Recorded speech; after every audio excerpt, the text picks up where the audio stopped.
আসসালামু আলাইকুম। টসলাইটের আজকের ভিডিওতে সবাইকে স্বাগতম জানাচ্ছি। দর্শক, গাইবান্ধা শহরে অবস্থান করছি। একটা কাজে আসা হয়েছে, এখানে কয়েকদিন থাকা হবে। তো ওয়েদার এখানে মোটামুটি ভালো। যাক, আজকে তো শুক্রবার। তো শুক্রবারে আমরা মুসল্লি হিসাবে মসজিদে অবশ্যই জুমার নামাজটা পড়ি। তো আজকে নামাজের পরে একজনের জানাজা পড়লাম, জানাজায় অংশগ্রহণ করলাম নামাজের পরে। তো জানাজা শেষে আবার পাশে আসতে দেখলাম বিশাল বড় গোরস্থান, এবং গোরস্থানে হচ্ছে তাকে আবার দাফনের কার্যক্রমও শুরু হবে। তো সবাই মুসল্লিরা মসজিদ থেকে বের হয়ে আসতেছে। তা আমি একটু ভিতরে দেখে আসলাম, এবং অনেকেই কবর জিয়ারত করতেছে, অনেকে আবার যে নতুন লাশ দাফন করবে প্রিপারেশন নিতেছে।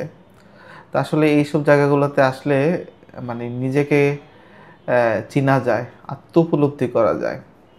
2 দিনের এই দুনিয়াতে আসছি, অথচ কত না পাপের কাজ করি। ভালো কাজ খুবই সংখ্যায় কম থাকে আমাদের, হয়তো সবার না।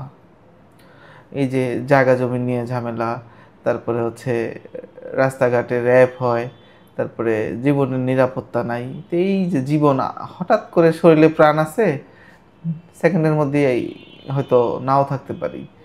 তো দেখেন, এই 2 দিনের দুনিয়াতে লোভ লালসা মিথ্যা, তারপরে একজন আরেকজনকে ঠকানো, তারপর টাকা পয়সার যে মানুষের মধ্যে লোভ, সব কিছু মিলে আমরা কত কিছুই না করি। মারধর, মারামারি, খুন, তারপরে একজনের জমি দখল। আপনি মানে হাইকোর্টে বা কোর্টে যদি কখনো ঘুরতে যান, আমার বিশ্ববিদ্যালয় ছিল হচ্ছে কোর্টের পাশেই। আমি এবং হাইকোর্টের পাশেই ছিল। দ্যাটস ওয়াই আমি ওখানে অনেক গল্প শুনতাম।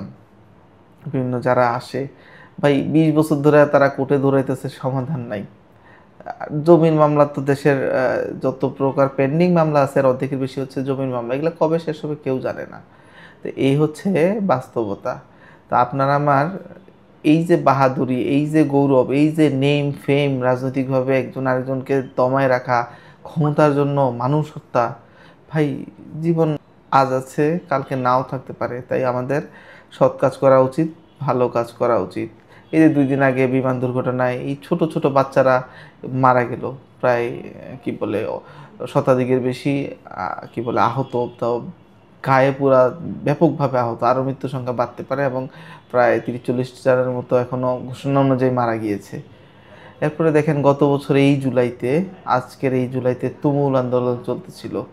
জাতিসংঘ রিপোর্ট বা আল জাজিরা রিপোর্ট বলে প্রায় 1400-র মতো মারা গিয়েছে। অনেকে হইতে পারে এর মধ্যে, পরিচয় জানতেই পারিনি আমরা।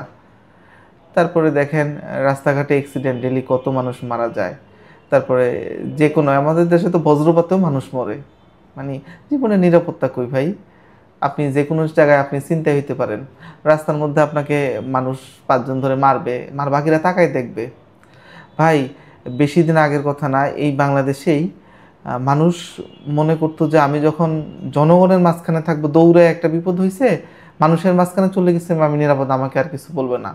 চোর ডাকাতরাও ভয় পাইতো তাদের, যে এখানে মানুষজন আছে, কিছু করা যাবে না। আর এখন আমরা এই পরিমাণে একটা স্বার্থবাদী পৃথিবীতে, এরকম স্বার্থবাদ মানুষ বাঙালি হয়ে গেছি, কেউ কারো বিপদে আগায় না। একজনকে 5 জনে মিলে মেরে ফেলতেছে, আশেপাশে সবাইগুলো ভিডিও করে মোবাইল দেখে। এটা হলো ভাই কঠিন বাস্তবতা। জীবনে বাংলাদেশে আমি তো ভাই সত্যিকার অর্থে ফিল করি আমার যে কোনো কিছু হয়ে যেতে পারে। আমাকে কি বলে, যে কেউ একটা সন্ত্রাসী এসে যদি মারে, মেরেও ফেলে, এখানে আমি বিচার পাবো কিনা গ্যারান্টি কি? তারপরে হচ্ছে বিরোধী দলে যারা আছে, গত 15 বছর নির্যাতিত হয়েছে, যে কোনো কিছু তাদের উপর দিয়ে হয়ে গেছে। আমি কিছু রিপোর্ট এখন বের হচ্ছে, পরিবারের সামনে পিটায় যৌথ বাহিনী মেরে ফেলছে, কোনো বিচার হয় নাই। কারণ কি? সে বিরোধী দলের ছিল। এরপরে হচ্ছে ধরেন আপনার ব্যবসা বাণিজ্য যে কেউ নিয়ে নিবে, আপনার থেকে চাঁদা যাবে, রাস্তাঘাটে মেরে চলে যাবে। বিচারের, যেহেতু আমাদের এখনো বিচার জায়গাটা স্ট্রং না, তো অপরাধীরা এইসব তারা নির্ভয়ে এখন পর্যন্ত করতে পারে। আপনি চিন্তা করে দেখেন, যারা বাংলাদেশ থেকে যায় কেন দেশে ফেরত আসতে চায় না? হয়তো আগামীতে এই নিরাপত্তা যদি সরকার না দিতে পারে জনগণকে, এর সংখ্যা আরও বাড়বে, এবং মানুষ বিদেশমুখী হইতে চাইবে। তরুণরা, আমাদের মেধাবীরা বিদেশে চলে যাবে, ফেরত আসতে যাবে না, কারণ তারা ওখানে একটু লাইফের সিকিউরিটি পাচ্ছে। ভাই, আপনার আমার তো ভাই বেকার ভাতা নেই, বৃদ্ধা ভাতা নেই। আপনি উন্নত দেশে ইউরোপে যান, তাদের নাগরিককে তারা, যদি কেউ অসুস্থ হয়, হাসপাতালে চিকিৎসা ফি ফ্রি।